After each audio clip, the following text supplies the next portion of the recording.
Sumber utama hikayat Hang Tuah dalam video ini adalah buku karya Liao Yofang berjudul Sejarah Kesusastraan Melayu Klasik mengenai cerita sejarah bab 8, disertai sumber pendukung buku Hang Tuah 1 dan 2, terbitan Departemen Pendidikan dan Kebudayaan. Tujuan video ini adalah untuk menjelaskan hikayat Hang Tuah guna memenuhi proyek UAS Sastra Klasik. Selamat menyimak. Alkisah, maka tersebutlah perkataan segala orang besar-besar di dalam negeri Bintan yang tiada beraja. Orang besar-besar itu mendengar kabar bahwa di Bukit Siguntang ada seorang raja yang diturunkan Allah Ta'ala bernama Sang Purba. Dari keempat anak baginda Syah Alam di Bukit Siguntang, anak tertua bernama Sang Maniaka menjadi raja di Bintan. Adapun segala orang yang duduk di Sungai Duyung mendengar warta Raja Bintan itu. Orang tua Hang Tuah yaitu Hang Mahmud serta Dang Merduati berpindah dari Sungai Duyung ke Bintan. Hang Tuah bersahabat dengan budak-budak yang sama besar dengan dia, 4 orang banyaknya, yaitu Hang Jebat, Hang Kasturi, Hang Lekir, dan Hang Lekyu. Semasa muda, kelima bersahabat itu mengalahkan beberapa orang perompak dari Siantan yang hendak merompak ke tanah Palembang karena Patih Gajah Mada menyuruh segala penghulu anak sungai takluk ke Majapahit. Selain itu, 5 bersahabat berburu dengan putra bendahara Bintan bernama Tun Aman. Hang Tuah berhasil membunuh ular Cintamani dan berkhidmat kepada raja. Pada dewasa itu, Menteri Ratu Lasem bernama Patih Kramawijaya dari Jawa dengan anak bininya dan 7.000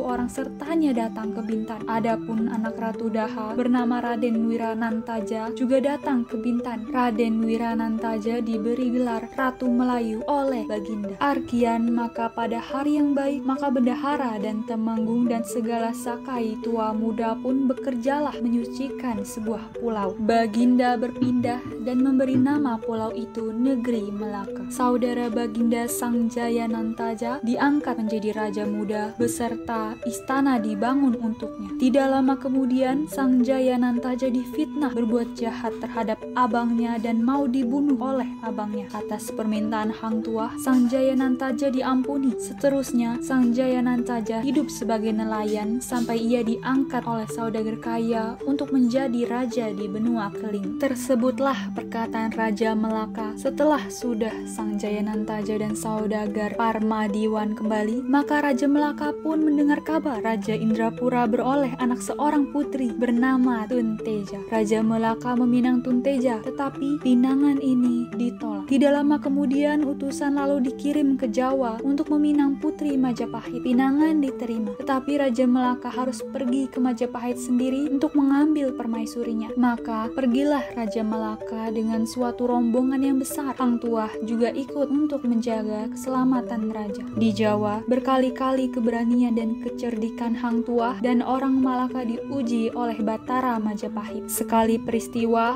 Hang Tuah harus berhadapan dengan seorang pengamuk yang kebal, Tamingsari namanya. Dengan tipu helah, keris bertuah Tamingsari diambilnya dan Tamingsari dibunuhnya. Hang Tuah dikaruniai gelar Laksmana oleh Batara Majapahit. Semasa di Majapahit, Hang Tuah dan kawan-kawannya juga pergi mengunjungi seorang pertapa dan belajar berbagai ilmu darinya. Hatta berapa lamanya, Raja Malaka pun kembali ke Malaka dengan diiringi oleh Hang Tuah. Sekali peristiwa, Hang Tuah difitnah oleh orang-orang yang dengki kepadanya. Dikatakan dia berbuat jahat dengan dayang istana. Baginda murka. Hang Tuah dengan pertolongan bendahara melarikan diri ke Indrapura. Hang Tuah membuat rencana menculik Tunteja yang masih dicintai oleh Baginda. Rencana ini berhasil dan Hang Tuah diampuni. Tunangan Tunteja bernama Megat Panjialam dari Trengganu mau melanggar Malaka, tetapi baru sampai di Indrapura saja ia sendiri telah dibunuh oleh kawan-kawan Hang Tuah. Sekali peristiwa, permaisuri yang hamil ingin makan buah kelapa gading, tetapi tidak ada seorang pun yang berani memanjat pohon itu. Hang Tuah juga yang memanjat. Sekali lagi, kuda permainan anak Baginda jatuh ke dalam bilik tahi. Hang Tuah juga yang menariknya ke atas. Suatu saat, Batara Majapahit murka karena Raja Malaka kawin lagi. Maka dimintanyalah pertanggungjawaban. Hang Tuah lalu dikirim menghantar surat ke Majapahit. Beratus-ratus orang Jawa mengamuk mau membunuhnya. Tetapi dengan kewaspadaan dan kecerdikan, Hang Tuah dapat menghindari segala bahaya dan pulang ke Malaka. Setelah itu, ia perlu pula pergi ke Majapahit Majapahit untuk mengiringi Baginda. Sekali lagi, 40 orang mengamuk hendak membunuh Hang Tuah, tetapi gagal. Lepas itu, seorang petala bumi yang pandai sihir juga tidak berhasil membunuh Hang Tuah. Hang Tuah dan Raja Malaka lalu cepat-cepat pulang ke Malaka. Datangnya dipersembahkan orang kepada raja. Raja bersukacita hatinya memberi anugerah akan orang itu. Kemudian bendahara, Hang Tuah, Hang Jebat, dan Hang Kasturi. Bendahara menyuruh panggil Hang Tuah, maka Hang Tuah pun datang dengan segera. Maka bendahara dan Hang Tuah pun pergi melihat segala perahu. Maka raja pun beradulah di istana Tunteja pada malam itu. Setelah hari siang, maka Baginda pun dilaringi oleh Tunteja dan dimandikan dengan air mawar. Setelah sudah mandi, maka dibubuhnya narwastu pada tubuh Baginda. Maka Baginda pun bertukar kain dengan Tunteja, lalu pergi mendapatkan Raden Mas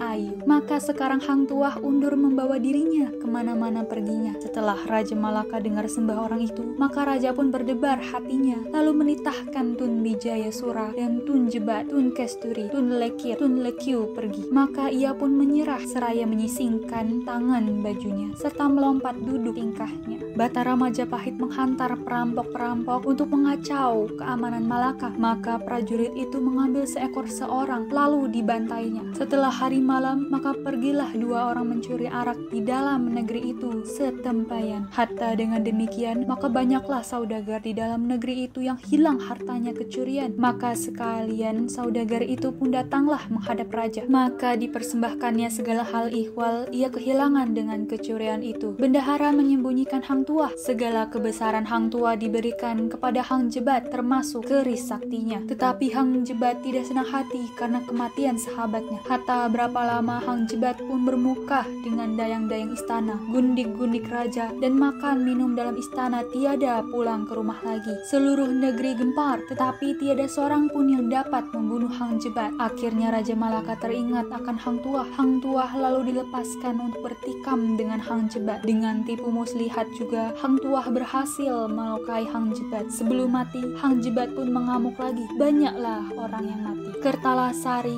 dikirim untuk membunuh Hang Tuah dan Raja Malaka. Berapa lamanya, maka Kertalasari pun sampailah ke Malaka. Maka ia pun singgah di luar kota pada kampung segala Jawa. Maka Kertalasari pun menyamarkan dirinya pada segala Jawa yang banyak itu. Maka Kertalasari pun sedia kala berjalan keluar, masuk bermain-main segenap kampung orang kaya dan saudagar. Telah diketahuinya, maka Kertalasari pun masuk menyamar pada orang Patih Karmawijaya. Tatkala itu Kertalasari pun masuk seorang dirinya Patih, mengikut Patih Karmawijaya pergi menghadap bersama-sama dengan Jawa-Jawa yang banyak itu. Tetapi usaha Kertalasari ini juga dipatahkan oleh Hang Tuah dan Kertalasari dibunuh. Batara Majapahit mangkat. Raja Malaka meminta Hang Tuah menghantar anaknya dengan putri Majapahit ke Jawa untuk menjadi batara. Di tengah jalan, Hang Tuah dihalangi oleh Pangeran Adipati Solok dari Brunei. Pangeran Adipati Solok ditangkap oleh Hang Tuah tetapi diampuni dan dihantar ke Brunei. Hang Tuah diutus ke Siam untuk membeli gajah. Di Siam, Hang Tuah mengalahkan 7 orang pendekar Jepun dan pulang ke Malaka dengan selamat. Maka Hang Tuah pun segera terjun pula berhadapan dengan Jepun itu, lalu diparangnya akan bahunya, putus gugur ke tanah. Maka Jepun itu pun mengusir pula dengan bersungguh-sungguh hatinya. Maka diparang pula, kena kepalanya, belah 2. Maka pendekar itu matilah. Hatta putri Baginda, putri Gunung Ledang pun lahirlah. Ibunya ialah Putri Majapahit. Maka Baginda pun menamai anak kanda Baginda itu. Adapun anak kanda yang perempuan itu dinamai Putri Gunung Lidang. Yang laki-laki tengah itu dinamai Sultan Mahmud dan yang bungsu itu dinamai Sultan Muhammad. Sebelum perkawinan dilangsungkan, Raja Chulan pergi menyambung manuk di Trengganu. Pada tatkala itu, Raja Chulan pun menyambung dengan segala orang besar-besar. Itu pun habis kalahlah olehnya daripada sangat kedaulat raja itu. Tambahan ayamnya sangat bertuah, tiada berlawan. Suatu kejadian yang aneh terjadi. Manuk Raja Chulan menang, tetapi kapalnya tenggelam. Sesudah itu,